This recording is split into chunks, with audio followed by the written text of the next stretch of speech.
આપ જોઈ રહ્યા છો સ્પાર્ક ટુડે ન્યૂઝ। રાધનપુર ખાતે પાણીની પરબનું લોકાર્પણ કરવામાં આવ્યું છે। સેવાભાવી ગોકલાણી પરિવારના ઉમદા ઉપક્રમ એટલે કે આ એક ઉત્તમ ઉદાહરણ સામે આવ્યું છે। રાધનપુરમાં આવેલા વડપાસર તળાવ પોલીસ ચોકી ખાતે પાણીની પરબનું લોકાર્પણ કરવામાં આવ્યું છે। રાધનપુરના સેવાભાવી બિલ્ડર અને મંગલમૂર્તિ ડેવલપમેન્ટના માલિક વિનોદભાઈ દલસુખ રામ ગોકલાણી તથા ભાવનાબેન ગોકલાણી અને પરિવારના સહયોગથી આ કાર્યક્રમ એટલે કે આ એક માનવતાનું ઉત્તમ ઉદાહરણ સામે આવ્યું છે।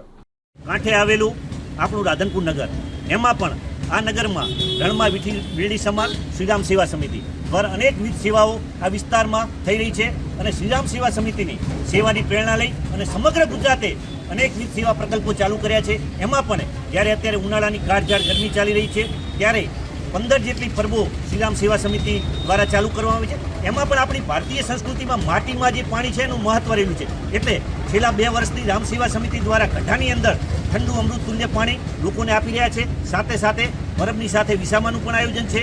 અત્યારે વિનોદભાઈ ગોકલાણી તથા ભાવનાબેન ગોકલાણી પરિવાર દ્વારા અહીંયા નવીન પાણીનું પરબનું ઉદ્ઘાટન કરવામાં આવેલું છે।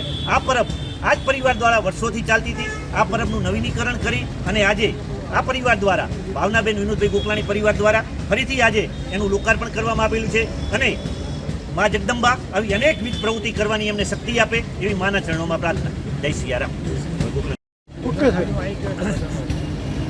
વર્ષોથી રાધનપુરના ખૂણે ખૂણાની અને સમગ્ર જનતાની, આમ જનતા હોય, તવંગર હોય કે ગરીબ હોય કે કોઈ પણ પ્રકારની આપત્તિ હોય, આ દરેક વિષયની ચિંતા કરતી અમારી રામ સેવા સમિતિ આ વિવિધ પ્રકારે ખૂબ સેવાઓ કરી રહી છે। એના એક પ્રકલ્પ તરીકે આ શહેરમાં 35 જેટલી પાણીની પરબોનું નિર્માણ કર્યું છે અને ઉનાળામાં, ચોમાસામાં કે શિયાળામાં સતત 24 કલાક લોકોને પીવા માટે પાણીની વ્યવસ્થા કરી આપવામાં આવે છે। એવી જ આજે એક અમારા પરિવાર તરફથી એક પાણીના પરબનું ઘણા વર્ષોથી સંકલ્પ ચાલી રહ્યો છે, જેનું આજે અમારા પ્રતાપભાઈએ રિનોવેશન કરી ફરીવાર નિર્માણ કર્યું છે અને એનું આજે શુભ લોકાર્પણ હતું અને આ લોકાર્પણ નિમિત્તે અમે સૌ અહીંયા એકત્રિત થયા છીએ અને આજે ફરીવાર આ પાણીની પરબ ખુલ્લી મૂકી છે। આમ રામ સેવા સમિતિમાં વિવિધ પ્રકારના જે સંકલ્પો ચાલી રહ્યા છે એ સમગ્ર ગુજરાતમાં પ્રખ્યાત છે અને આ રામ સેવા સમિતિની અવિરત સેવા આજીવન ચાલી રહે એના માટે અમારા પ્રતાપભાઈ, પ્રકાશભાઈ દક્ષિણી, પ્રતાપભાઈ, લાલાભાઈ, કાનજીભાઈ, નારણભાઈ અને ખૂબ બધા કાર્યકર્તાઓ, જેમાં નામી અનામી 300 જેટલા કાર્યકર્તાઓ આ રામ સેવા સમિતિમાં કામ કરી રહ્યા છે। એ બધાનું કામ ખૂબ ધન્યવાદ પાત્ર છે અને સૌને આજના પ્રસંગે હું અભિનંદન પાઠવું છું અને આભાર પાઠવું છું। અને આ અમારા આજે પાણીના સંકલ્પની શરૂઆત હું ડૉક્ટર નવીનભાઈથી કરું છું। નવીનભાઈ અમારા પાણી પીસે આપીએ। એક સાહેબનું બાઇટ લઈ લો સાહેબ। સૂત્રને રામ સેવા સમિતિ દ્વારા આજે એક વધુ સેવાકીય પગલું ભરી આ સૂત્રને સાર્થક કર્યું છે, એનો ખરેખર આનંદ થાય છે। વિનોદભાઈ અને એમના પત્ની ભાવનાબેન, નામ જ ભાવના એ શબ્દ એવો છે ને, કંઈક હૃદયમાં કંઈક હોય એ ભાવના આજે પાણીની પરબ દ્વારા સાર્થક થઈ રહી છે।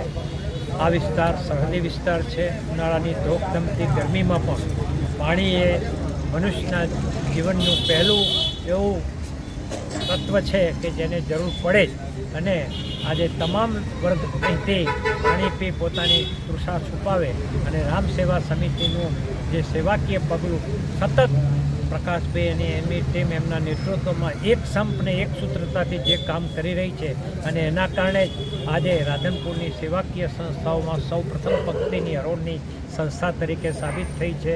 અગાઉ પણ કોરોનામાં પણ જે ભેખ ધર્યો હતો ભાઈ શ્રી લાલાભાઈ, કુલદીપભાઈ, પપ્પુભાઈ, પ્રકાશભાઈ, વિનોદભાઈ, નારણભાઈ, બીજા અન્ય બધા જ મિત્રો સાથે મળીને જે એક તાંતડે બંધીને જે સેવાકીય પ્રવૃત્તિ કરી રહ્યા છે એને બિરદાવતા ખૂબ આનંદ હતો।